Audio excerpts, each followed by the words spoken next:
Hello students, welcome to my YouTube channel.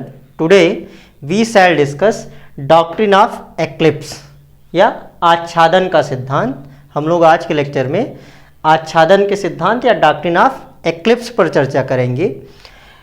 Doctrine of eclipse constitution of India के article 13 clause 1 की doctrine है।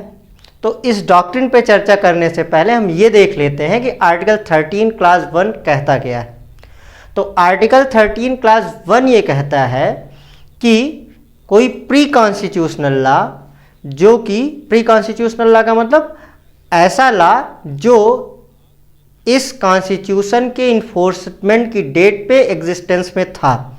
तो कोई law जो कॉन्स्टिट्यूशन के कमेंसमेंट से पहले इन्फोर्स्ड था, वो अगर फंडामेंटल राइट्स से इनकंसिस्टेंट हो जाता है, अर्थात मौलिक अधिकारों से असंगत हो जाता है, तो वो to the extent of inconsistency be wide, वो उस असंगतता की सीमा तक शून्य होगा। तो आर्टिकल 13(1) ये कहता है कि कोई भी लॉ जो कि भारतीय संविधान के लागू होने से पहले प्रवृत्त था, वो अगर भारतीय संविधान के आने के बाद मौलिक अधिकारों से असंगत हो जाता है, तो वो उस असंगतता की सीमा तक शून्य होगा। Any pre constitutional law which is inconsistent with the fundamental rights becomes valid to the extent of inconsistency from the date of commencement of this constitution. ये कहती है आर्टिकल 13 क्लास 1। इस पे एक केस आया Keshava Madhav Menon versus state of Bombay, जिसमें यह कहा गया था कि article 13 clause 1 is prospective in nature, ये भविष्यलक्षी प्रभाव का है। इसका मतलब ये है कि जो भी फंडामेंटल राइट्स का वायलेटिव प्री कॉन्स्टिट्यूशनल लॉ है, वो इस कॉन्स्टिट्यूशन के कमेंसमेंट के डेट से वाइड होगा, पहले से नहीं। मतलब जब से कॉन्स्टिट्यूशन इन्फोर्स हुआ 26 जनवरी 1950 से, उसके बाद से वो अनकॉन्स्टिट्यूशनल होगा। उसके पहले के लिए किए गए कार्यों के लिए वो ऑपरेटिव बना रहेगा। ये बात तो केशव माधव मेनन में क्लियर हो गई थी। नेक्स्ट प्रॉब्लम जो एराइज हुई थी, वो प्रॉब्लम एराइज हुई Bhikaji versus state of MP. इसी केस में डॉक्ट्रिन ऑफ एक्लिप्स इवॉल्व की गई थी सुप्रीम कोर्ट द्वारा। Bhikaji versus state of MP में जो क्वेश्चन एराइज हुआ, वो क्वेश्चन ये एराइज हुआ कि ऐसा कोई लॉ जो कि कॉन्स्टिट्यूशन के इन्फोर्समेंट से पहले वैलिड था, बीच में कॉन्स्टिट्यूशन आ गया, जब कॉन्स्टिट्यूशन इन्फोर्स हो गया तो वो फंडामेंटल राइट से इनकंसिस्टेंट होने के नाते वैलिड हो गया।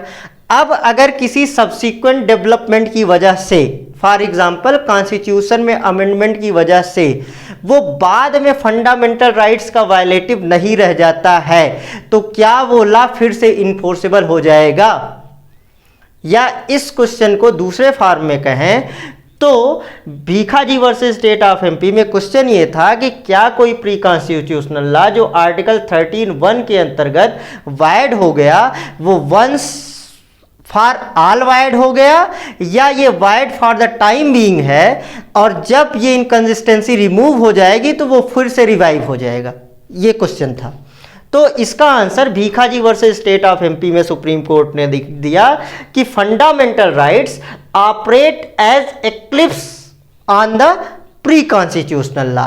मतलब फंडामेंटल राइट्स जो है ये प्री कॉन्स्टिट्यूशनल लॉज पर ग्रहण की तरह काम करते हैं। They don't become make them dead, वो उनको मृत नहीं बना देते हैं, बल्कि करते क्या है, दे ओवरशैडो प्री कॉन्स्टिट्यूशनल लॉ, वो प्री कॉन्स्टिट्यूशनल लॉज को ढक लेते हैं एंड मेक देम डॉर्मेंट, और उनको निष्क्रिय बना देते हैं। As soon as this eclipse is removed, जैसे ही ये ग्रहण या जैसे ही ये छाया हट जाएगी, the law begins to operate, वो विधि फिर से लागू हो जाएगी from the date of such removal, इस रिमूवल की डेट से। मतलब कि फंडामेंटल राइट्स ग्रहण की तरह काम करते हैं। जैसे जब ग्रहण लगता है, सोलर या मूनर एक्लिप्स लगता है, तो जितने टाइम तक ग्रहण रहता है उतने तक टाइम तक ही लाइट बाधित रहती है।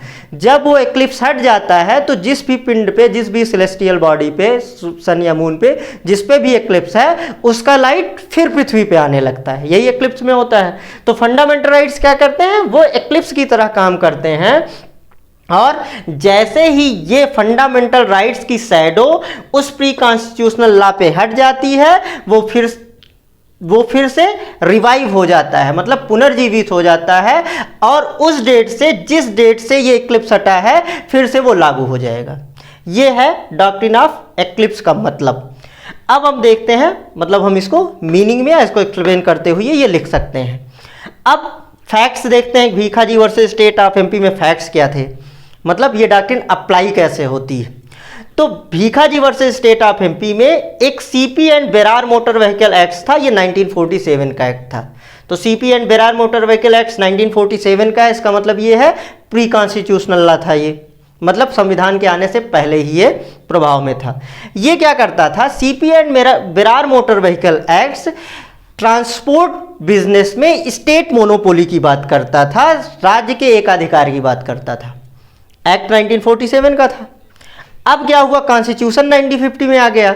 तो कॉन्स्टिट्यूशन जब आ गया तो कॉन्स्टिट्यूशन ने आर्टिकल 19(1)(g), आर्टिकल 19(1)(g) ये कहता है कि every citizen of India shall have fundamental right to practise any profession और to carry on any occupation, trade and business. Article 19(1)(g) ये डिक्लेयर कर देता है कि भारत का हर नागरिक, उसको कोई भी वृत्ति, उपजीविका या कारोबार करने की स्वतंत्रता है। अब 19(1)(g) के आ जाने के बाद ये CP and Berar motor vehicle act जो स्टेट मोनोपोली की बात करता था, तो स्टेट मोनोपोली का मतलब ये है कि इस एक्ट के अंतर्गत केवल उस ट्रांसपोर्ट सेक्टर में स्टेट का एक अधिकार था। तो ये जो सिटीजन्स के आर्टिकल 19(1)(g) में freedom to carry on business था, उसका वायलेटिव था। इसलिए ये कॉन्स्टिट्यूशन के आने की डेट से वायड हो गया। यहां तक तो चीजें ठीक थी। अब उसके बाद क्या हुआ, फर्स्ट कॉन्स्टिट्यूशनल अमेंडमेंट आ गया 1951 में। 1951 में संविधान में पहला संशोधन हो गया।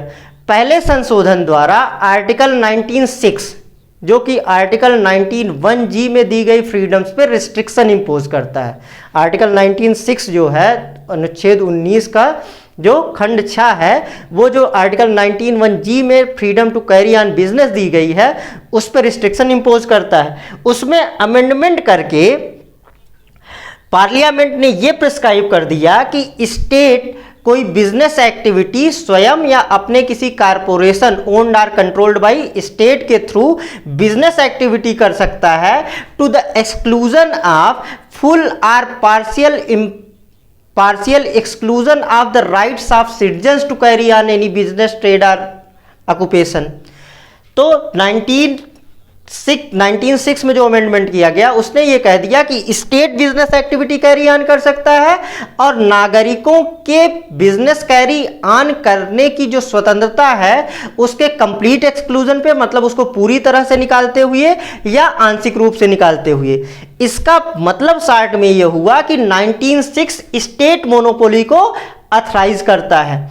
अब जब स्टेट मोनोपोली को 19 क्लास 6 ऑथराइज करने लगा, तो अब ये CP and Berar motor vehicle act जो है वो फंडामेंटल राइट्स का वायलेटिव नहीं रह गया। क्यों? क्योंकि ये स्टेट मोनोपोली की बात करता था जो 19(1)(g) के वायलेशन में थी। लेकिन जब 19(1)(g) पे 1906 का रिस्ट्रिक्शन इंपोज हो गया और उसमें अमेंडमेंट हो गया और ये कह दिया गया कि स्टेट मोनोपोली हो सकती है किसी बिजनेस में, तो इसका मतलब ये एक्ट फंडामेंटल राइट्स का वायलेटिव नहीं रह गया। तो इसलिए 1955 में ये Bhikaji versus state of MP का केस आया और उसमें यही था कि क्या ये CP and Berar motor vehicle act फिर से लागू हो जाएगा या ये एक बार वायड हुआ तो हमेशा के लिए वायड हो गया।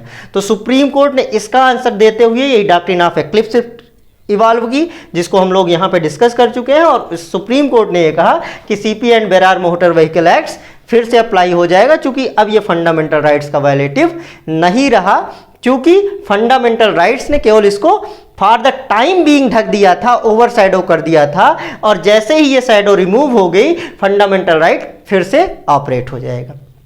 ये तो डॉक्ट्रिन ऑफ एक्लिप्स पे डिस्कशन हो गया। एक क्वेश्चन जो इसमें और आता है प्रीलिम्स एग्जामिनेशन पॉइंट में या मेंस एग्जामिनेशन पॉइंट पे या इंटरव्यू के भी लेवल पे पूछा जा सकता है, application of doctrine of eclipse on post constitutional law. क्या doctrine of eclipse post constitutional law पे भी लागू होती है? तो इसका जो समराइज्ड वे में या शॉर्ट आंसर आप देंगे वो आप ये देंगे कि doctrine of eclipse applies only to pre constitutional laws, but there is an exceptional condition which was in Dulare Lodh versus 3rd Additional District Judge, in which doctrine of eclipse was applied even to post constitutional law। मतलब generally doctrine of eclipse pre constitutional laws पे apply होती है, तो doctrine of eclipse pre constitutional laws पे apply होती है, post constitutional laws पे apply नहीं होती है। ये Deepchand versus state of UP में भी सुप्रीम कोर्ट ने कहा और फिर इसी बात को Mahendra Pal Jain versus state of UP में कहा। इन दो केसेस में कहा। इसके अलावा भी कई सारे केसेस हैं जिसमें सुप्रीम कोर्ट ने रिपीटेडली ये कहा है कि doctrine of eclipse applies only to pre constitutional laws under article 13(1)।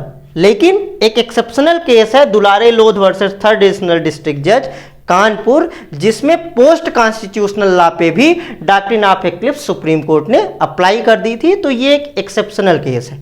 बाकी जनरल रूल ये है कि प्री कॉन्स्टिट्यूशनल लॉज पे ये अप्लाई होती है, पोस्ट कॉन्स्टिट्यूशनल लॉ पे अप्लाई नहीं होती।